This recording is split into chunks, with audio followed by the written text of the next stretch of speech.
I came across this article, a nasty NAFTA-related surprise, Mexico's soaring obesity, and it characterizes a pattern that's been going on for the past several decades of pouring cheap junk food into Mexico and watching people eat it, join the new North American economy, and line up just like Americans for a big healthcare bubble and a life of chronic diseases. The problem is so big it can't be ignored, but it's almost too big for anyone to really notice. It's the same old diatribe about diabetes and obesity and the link between unhealthy behaviors. And it's also the story of the people who create the setting of society, who set things up and watch them fall. January 1st marked the 20th anniversary of the North American Free Trade Agreement. NAFTA became one of the world's largest trading blocs, eliminating almost all tariffs on trade between Canada, the U.S., and Mexico. Hi, again. Yeah. How's your day? The people who poured in this money, who actually invested huge sums of money to push this stuff on people, knowing the problems that it would create. And it was done, ironically enough, under the mandate of ending hunger and providing cheap food for poor people. In trade, there are always sectors that win or lose, some more than others. You're talking about an issue so big that it's determined the health of an entire generation. Of course, you hear a lot about obesity soaring, the healthcare crisis going on, the Western world getting fat, but really, if you look at the charts that have been released from the WHO, the United States is the fattest country, and Mexico is the number 2 fattest country. Canada's not too far behind. The United States and Mexico top the list across the entire world, even though it's been linked to being the strange curse of the wealthy nations. The affluent nations, Mexico's still very poor. Other very wealthy European nations, much lower on the list. You don't see this problem in the same way in Europe. For one reason or another, they just absolutely dwarf the other countries on the list in terms of obesity rates, and the problem's just getting worse and worse, and it clearly has picked up steam since the 70s and 80s, and an overwhelming amount of the food-growing resources were poured into making cheap corn that not only fattened cows in staggering new numbers, but fed a junk food epidemic of cheap filler foods made of corn and soy, loaded and overloaded with sugar and salt, and just really driving the modern epidemic that's been going on. And although there's a lot of factors, including first and foremost personal responsibility, we're talking about shockwaves in the distribution system and the supply system. We're talking about worldwide tectonic moves that have been coordinated on a global level. This is how they build the society. If you've ever heard the parable of how to catch a wild pig, it applies to humans as well. You catch a wild pig by first finding a place out in the woods or somewhere and throwing out corn.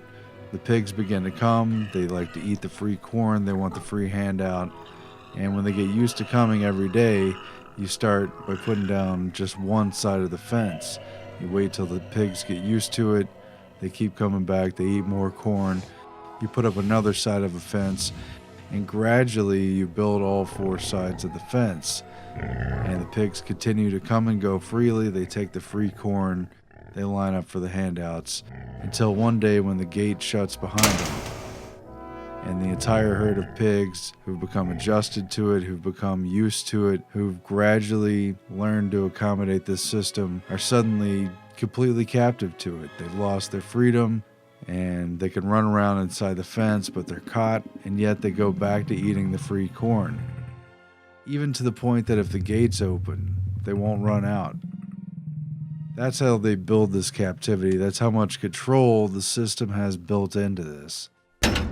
When NAFTA hit in the 90s, it had a major impact on American manufacturing. It challenged wages. It created new pockets of poverty. Pretty simple. If you're paying $12, $13, $14 an hour for factory workers, and you can move your factory south of the border, pay $1 an hour for your labor, and you don't care about anything but making money, there will be a giant sucking sound going south. And there were all these declining areas, especially in the Rust Belt in the Midwest of America. And I said, well, how does it stop being disruptive? And that is when their jobs come up from $1 an hour to $6 an hour and ours go down to $6 an hour, then it's leveled again. But in the meantime, you've wrecked the country with these kinds of deals. And at the same time, a major hit was happening in Mexico because NAFTA took over the agriculture, it destroyed small farms, and it created a wave of displaced Mexicans, many of whom came north, at least 500,000 per year that they admit, if not 1 to 2 million, driven off of their farms, unable to find a living, and either driven into Mexico City and the ever-growing urban areas of Mexico or just into the United States itself, where instead of families raising food and living off of subsistence farms and eating healthy vegetables and etc., they're suddenly eating out of convenience stores, the cheapest, crappiest food that there is. Obviously, some of these small subsistence farmers have not been able to compete, but more than compete with, say, US growers, the challenge has been within Mexico itself. It's hard to compete with big agribusinesses in Mexico. You've got poor people living off of very poor foods that were pushed in through a huge corporate wave. It's pretty astounding, and yet it immediately brings up all these left-right political issues, the border wall, immigration, left versus right, Trump versus Mexico. President Trump is now looking to deliver on his campaign promise of building that wall, and he wants to see the prototypes in person. Look, we're going to have a border. It's going to be a real border, and we're going to build a wall, and it's going to be a serious wall. And only deeper underneath that are the larger trade issues that were set in place by NAFTA and the kind of people who've amassed the power to dictate the world. It put them on the grid for eating cheap food instead of producing nutrient-dense food, and it created a wave of mass migration that affected the U.S. economy as well and created all these political issues. The challenge has been, how do you mitigate that social impact? But it has to do with social policies, not with trade. The New York Times profiled William Ruiz Sanchez and his family, who spends days grilling burgers and slathering fried hot dogs with pepperoni and cheese at his family's restaurant. Though members of the Ruiz family sometimes eat here at their own restaurant, they more often go and grab dinner at Domino's or McDonald's. They buy Doritos and Cheetos at OXXO, a convenience store chain. And the entire family experience has changed over the past several decades, from the days when their grandmother sold tamales and made home-cooked food with produce that was grown at a nearby farm, and her children played outside, collected vegetables, meat was a luxury, and they had a very basic kind of diet. Since then, the Ruizes have become both consumers and participants in an extraordinary transformation of the country's food system, and one that has saddled them and millions of other Mexicans with diet-related illnesses, and many, many Americans too. Again, the obesity rate is highest in the U.S. and second highest in the world in Mexico. And they say this seismic shift has an underappreciated cause: free trade. It explains how Mexico began lifting tariffs and allowing more foreign investment in the 80s, a transition to free trade given an exclamation point in 1994 when Mexico, the U.S., and Canada entered the North American Free Trade Agreement, but few critics predicted it would transform the Mexican diet and food ecosystem to increasingly mirror those of the U.S. Then it has these interesting numbers. In 1980, 7% of Mexicans were obese, a figure that tripled to 20.3% by 2016. And diabetes is now Mexico's top killer officially. And not only is this terrible trend happening, but they're actually saying, well, this is a sign of prosperity. It's actually not the worst thing. Millions and millions of people are getting sick. They're contributing to their own deaths. The system is rigged, especially against poor people in this country and other countries. It's rigged against everyone who hasn't educated themselves about the food issue and taken action. And the message that comes across subtly, not from an official voice, but from somewhere on high, is if you eat this stuff, you somehow deserve it. And so they argue that, well, the economy's more stable now. Mexicans are living longer. Why more people are dying from non-communicable diseases like diabetes and heart disease? It's a symptom of relative prosperity. So the infant mortality rate is down, people are living longer, but they're getting chronic long-term diseases. But that's a sign of prosperity because they moved up out of the world where hunger itself was a big problem into the realm of food-related illness. Wow. Professor Alicia Galvez has written extensively on the problem of NAFTA, eating NAFTA, Mexico in a post-migration and post-labor era, and she's co-written this article as well. During the campaign, President Donald Trump threatened to withdraw from NAFTA, calling it a disaster since the day it was devised. But last week, he said he'll bring NAFTA up to date through renegotiation. However, neither Trump nor those on either side of the trade wars has given any hint that they know anything about one of NAFTA's most distressing consequences, its adverse impact on the health of the Mexican people. In the early 90s, Mexico chose to hitch its wagon to the U.S. and Canadian economies. It agreed to eradicate its import substitution, tariff, and price support systems, as well as subsidies of corn, historically the most important crop in Mexico. And as the dominant partner in the deal, the U.S. won the right to export and invest more in Mexico without having to reduce its own domestic corn subsidies. Now, more than 2 decades later, our research shows that the agreement has transformed Mexico's food system and diet, leading to dramatic increases in obesity, diabetes, and diet-related diseases. How did this happen? First, in the decade and a half since NAFTA was signed, the Mexican agricultural economy collapsed, which has provided access to affordable food for most Mexicans. This drove 500,000 people to migrate every year, and millions more were internally displaced.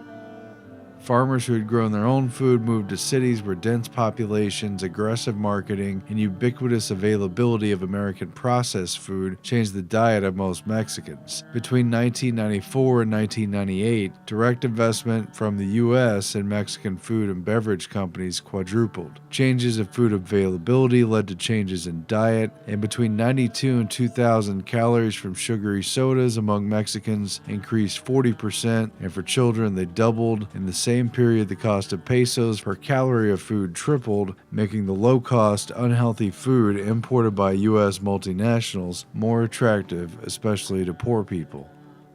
The NAFTA diet led to changes in health. Between 1988 and 1999, the prevalence of overweight and obesity in Mexico almost doubled from 33% to 59%. The prevalence of diabetes increased 30%, and diet-related chronic diseases caused 75% of all deaths by 2004.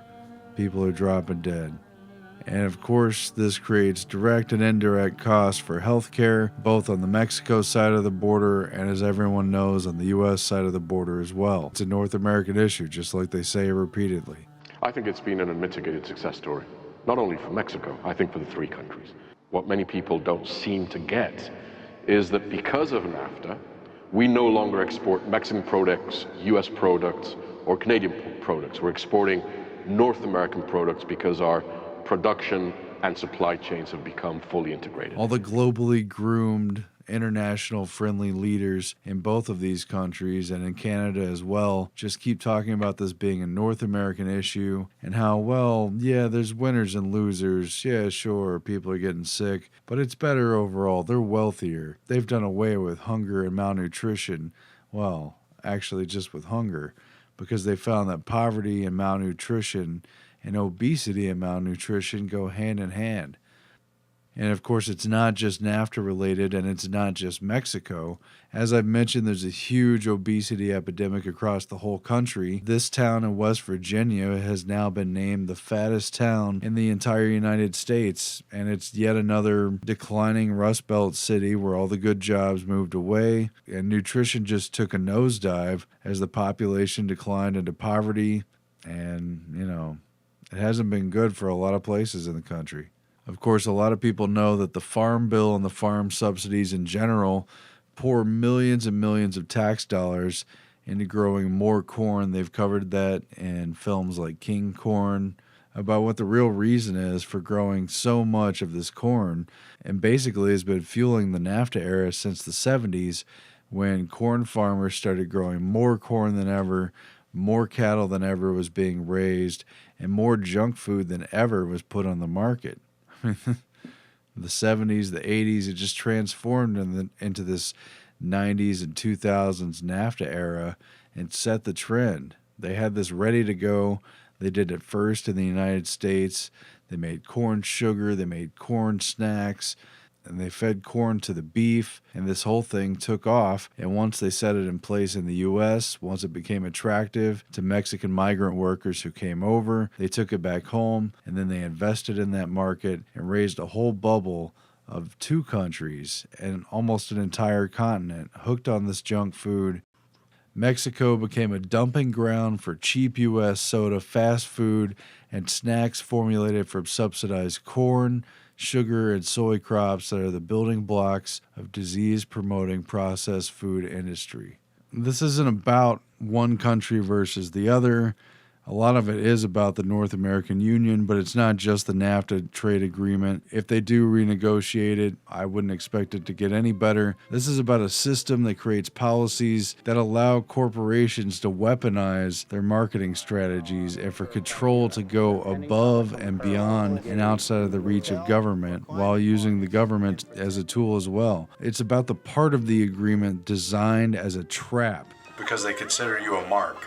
Learning what people respond to, what they'll buy, how to coordinate purchases over a season. A double-edged sword that was sold in an effort to feed the world cheap food and which became a weapon of malnutrition and disease. These are issues big enough to determine the health of an entire generation. What kind of deals are we getting where corporations can determine the livelihood of a nation and use populations as a dumping ground? These are markets of death being forced into everyone's matrix, and people are programmed to self-destruct because they're programmed to eat these foods and not recognize the destructive design behind it. And they're creating a North American epidemic that might as well be termed an epidemic of the Federal Reserve, of fractionalized banking, of government imperialism, of CIA meddling, and of population control aims that overarch all of it in the global architecture. And you've got these targeted money interests transforming the diet of an entire people and the vitality of an entire nation, and sets off a healthcare crisis which will render great expenditures both north and south of the border. Millions of people were displaced as most of the farmland was taken over by large corporations. Migrants set off to cross the border or head to the big city. And the invasion of culture, with both welcome and unwelcome side effects, has transformed and negatively impacted, and it's done so by a largely economic conquest.